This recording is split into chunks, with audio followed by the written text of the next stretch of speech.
Before we start the video, please join the Discord server, link in the description. If you're like me, you're probably not good with editing softwares and you probably don't want to edit on a PC. So what I decided to do is edit on a phone. And the software I use for that is VideoLeap.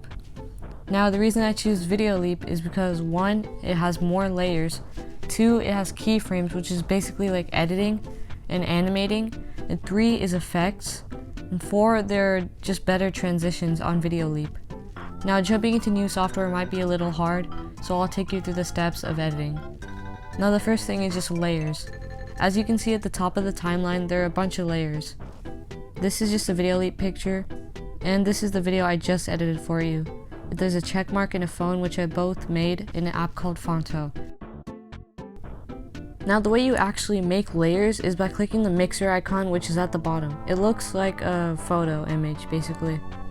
And then once you click on mixer, you can actually select any image or video. You can actually select videos for layers. You can't really do that with iMovie. And then it'll just add it as a layer. And even if you click on a layer, you can edit it around a little bit. You can add masks, which is basically cropping, and keyframes. And also you can add chroma key, which is green screens. This is just another layer. I used text for an X and then made the text red. And this is just the basic stuff about layers. You can do much more though. The second thing is keyframes. If you can see here, there's 2 keyframes. One is just staying still, and then the other one makes it go up. Now you can also add animations to these layers, and I added the slide up animation. So it's sliding up and it's growing larger. As you can see, the 2 keyframes there. Now I'm gonna add a layer so I can animate it, so just click on that. But first I'm just gonna make a mask around it because it's not actually a circle. So just a radial mask and then enlarge it. Now after I've cropped it, I'm going to add an animation, which is going to be the slide down animation instead of the slide up, so you can actually see a difference. So it's just animation and then the in animation, and now it slides down. You can change the speed with the little speed dialer. Now after you've done with that, the actual way you add keyframes is by clicking on the triangle or the diamond, which is to the right above the taskbar thingy. And whenever you move it at the keyframe, it'll actually animate itself moving. So at that keyframe it's staying still, but at the keyframe to the right of it, it actually moves to the left. So that is how you actually add keyframes and edit keyframes. If you add more keyframes, it might be smoother, but this is just a basic tutorial.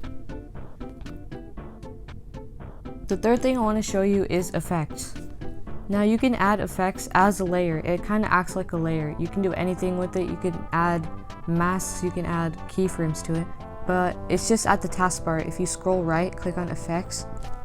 Now one of them is called lens flare, and what it does, it basically makes the screen brighter, and you might use this for like maybe a montage of something, I don't know. It just looks like this. You can change the brightness, and you can also edit around with it. See, I can make it larger and change the opacity too. There aren't many effects, but if you add 2 of them together and mess around with it, it might look better. Some of the effects actually need a pro version, which is just a downside, but anyways, they're good effects with this app. If you want to blur something out or kind of pixelate it, like there's some face or some photos that you want to blur out, you can actually scroll all the way to the right in the main thing and then click on glitch, and it's called pixelate. It shows up as a circle, which I don't really like. I wish you could make it a square or a rectangle, but that's just the only limit. You can make it as small as you want. You can add keyframes to it, which I do sometimes when there's a photo album coming from the bottom and then moving up. I just add keyframes to it so that it moves with the photos. But this is just the pixelate option. There are also more glitches, but they actually need the pro version, but most of them are free. Now that I've finished talking about effects, number 4, transitions. Now with transitions, there's not really much you can do, but there is a lot more transitions than you could see in iMovie or any other video editing app. I actually like the slide transition, even though there's a slide transition in iMovie. This one just feels smoother, I don't know. And with these transitions, you can actually change the speed of it too, which you can't really do in iMovie or any other app.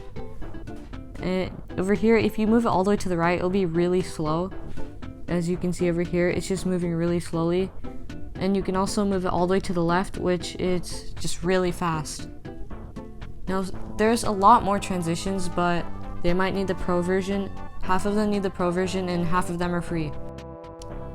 The free transitions are actually pretty good, and there's more than iMovie. I also decided to tell you some tips. If you want to make a precise cut or see one singular frame, you can actually zoom in by how you actually zoom into a picture. You just do that motion on the timeline, and then you can see closer into a frame, or you can zoom out. If you add a layer, it actually doesn't go into full screen. It just makes it really small. So instead of doing it manually, you can actually just click a button to fit it to the screen. And the way you do this is just going all the way back to the main menu and then clicking on transform. Now if you click on fit, it'll just fit it to the screen. This is way easier than doing it manually because it might be off by a little bit. This also works with landscape photos, but I was just using a portrait photo as an example because I use it a lot.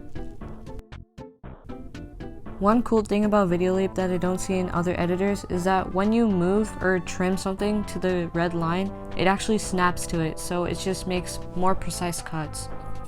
That's just a good thing about Video Leap.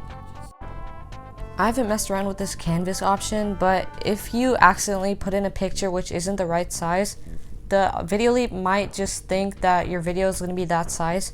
So if you put in a square picture, it might think your whole video is going to be a square picture. So you can just change it in here if you click on canvas, and then you can format it to 16:9, which is a normal video format.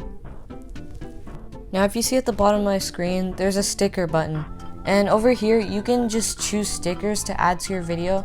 I can't click on it because these stickers are only for non-commercial uses, which a YouTube video that has ads on it is a commercial use. So you can use these if you're just making a video for your friends or something like that. The last tip that I have for you guys is if you're trying to make subtitles in Video Leap, put an in animation, which is basically the animation that comes up when the text actually comes up. So an animation that I choose is called scale, and then I make it a little faster too. So it just scales up, and then it has no out animation because your other subtitle is going to come in next to that. So I'm just going to demonstrate that for you. So there's an in animation, which is scale, and then I'm going to add another text and have the same in animation. Now you can play it back and see if you like it or not. Now that's all I have for you guys. If you have more tips, please leave them in the comments below so more people can see it. And if you liked the video, please leave a like and subscribe because I post videos like this once a week. And I'm so close to hitting 1,500 subscribers, which is super cool. So thank you for that. And please join the Discord server, link in the description.